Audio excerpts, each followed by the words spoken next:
So you may recall last year I said I prefer to save best of the year for last, but as I was putting these lists together, I decided it's better to save the fun one for last. And besides, it's what everyone else is doing. Let me tell you, my top 10 worst movies of 2017 was without a doubt the hardest list I've ever put together. There was so much garbage this year, it wasn't even funny. But alas, I have decided, and I think I am happy with my choices. There are dozens of movies that I wanted to see on the list but couldn't add. The Circle, King Arthur Legend of the Sword, Guardians of the Galaxy Volume 2, and Geostorm. Diary of a Wimpy Kid 4 was a long haul to get through. A Cure for Wellness was like having electric eels shoved down my throat. I needed to fill up my senses after seeing Free Fire. And the worst documentary of the year, an inconvenient sequel, Truth to Power, in which we get lectured about how we need to change from the man whose house burns 34 times more electric energy than the average Americans. But the ones that I'm most shocked didn't make it on are Triple X, The Return of Xander Cage, Underworld Blood Wars, and The Emoji Movie.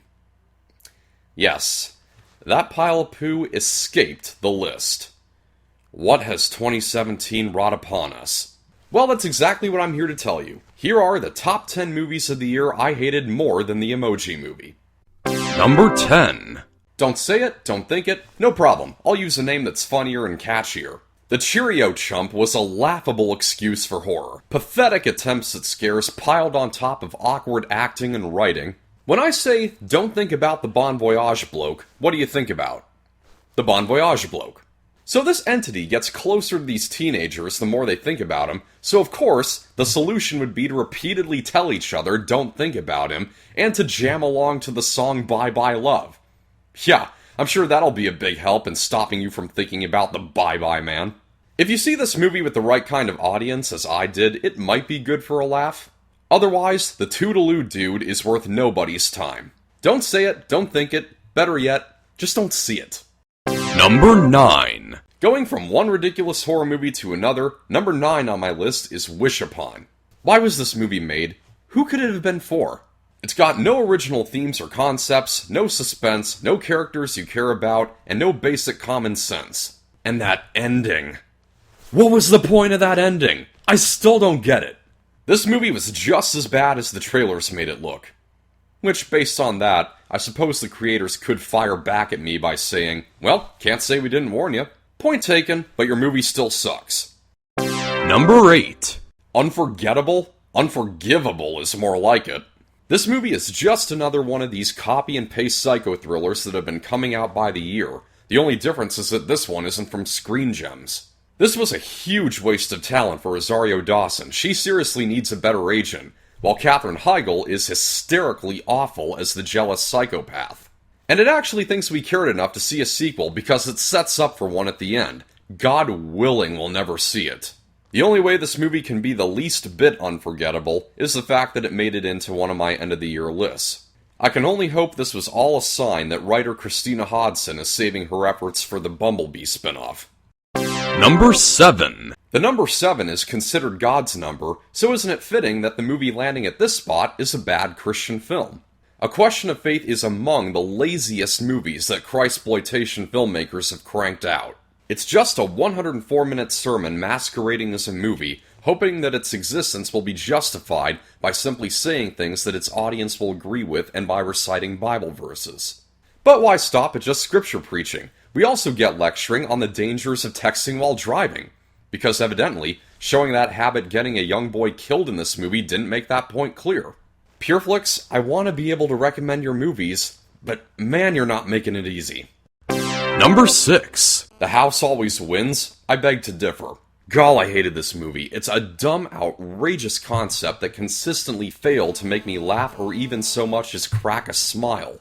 I'm supposed to root for this husband and wife when they not only illegally open this underground casino, but when people start counting cards, they practically turn into a duo of thugs who torment those people, extort from them, do terrible things to them, and they get off completely scot-free.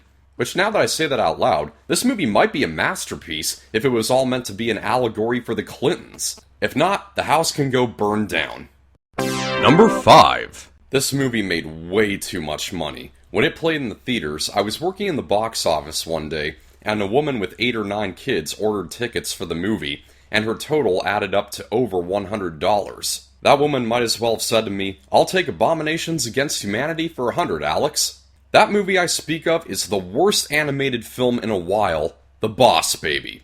Something about this movie just rubbed me so far the wrong way. The fact that the creators paid the theaters to hype it up like crazy, as if it was something original and innovative, when it's really just putrid nonsense with a side of nightmare fuel.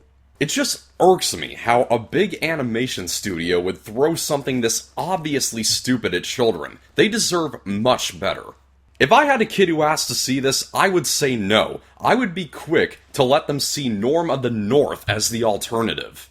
Number 4. If I can put a Christian film on this list, then I deserve to also put an anti-Christian film on this list. And let me tell you, I am so glad that this mother bombed.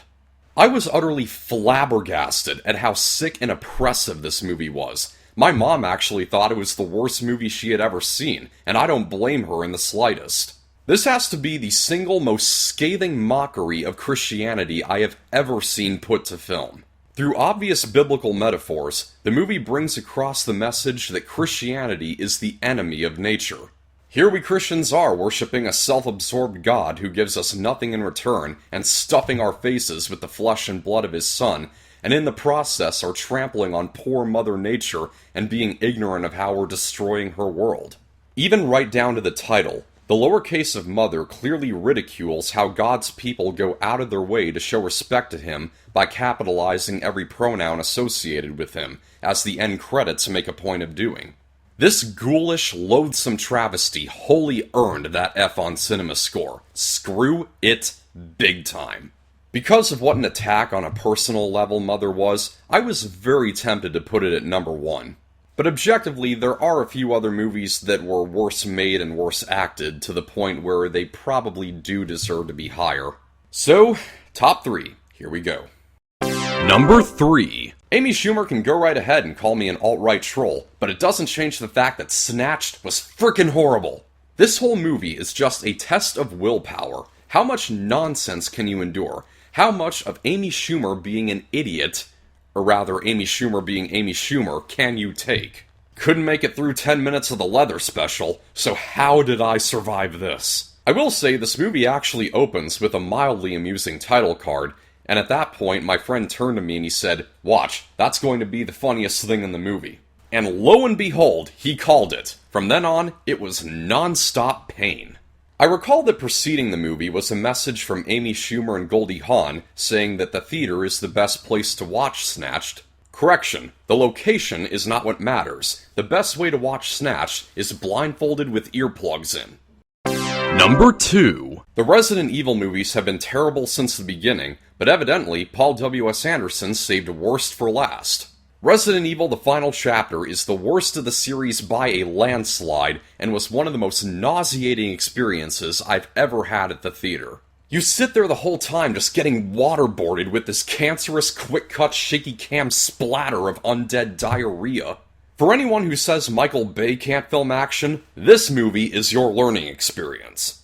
But not only does this movie look hideous, not only is it devoid of story and characters, but it treats longtime fans of the series like they're idiots. It contains so many glaring plot holes, inconsistencies, and just blatant rewrites of certain elements that it's unfathomable that this movie was written by the same man who wrote the other 5. I'm glad that this farce of a franchise is finally over, and to James Wan, who's set to produce a reboot, we welcome you with open arms. Number 1. Surprise, surprise! The number 1 worst movie of 2017 is the sequel to the number 1 worst movie of 2015. Who'da thunk it? You knew what it was, we all knew what it was. 50 Shades Darker. Do I even need to explain? This movie had everything that was wrong with the original and more. Painfully inane dialogue, lifeless acting from actors who have non-existent chemistry, and one of the worst, if not the worst, on-screen romance. The lead character is so demeaning to women. She willingly subjects herself to this abusive sociopath who's got nothing charming about him, and despite hating his habits, she's just decided she can't live without him. These are not just horribly made movies, they are detrimental to society. And we still got one more coming. But to focus on one of these cinematic punishments at a time, 50 Shades Danker absolutely is the worst movie of 2017. So that was quite a lot the year threw at us, but I'm pretty confident we'll get a better year of film in 2018. Heck, between 12 Strong, The Commuter, and Maze Runner: The Death Cure, this January is looking relatively promising. Well, here's hoping. Can't wait to see the new year in film, and to see mine and other small movie review channels grow. Speaking of which, I want to give a shout out to one of those channels that currently has a small following, and that is Screencrawler. The guys at that channel have complimented my videos, and they've got good content themselves, so be sure to check out their movie reviews and other related stuff at Screencrawler, links in the description below. That's a wrap, thank you for watching, I hope you enjoyed this list, and be sure to let me know what movies from 2017 you hated the most. Like if you liked, subscribe for more. This is Pop Culture, I'm Alex Pop.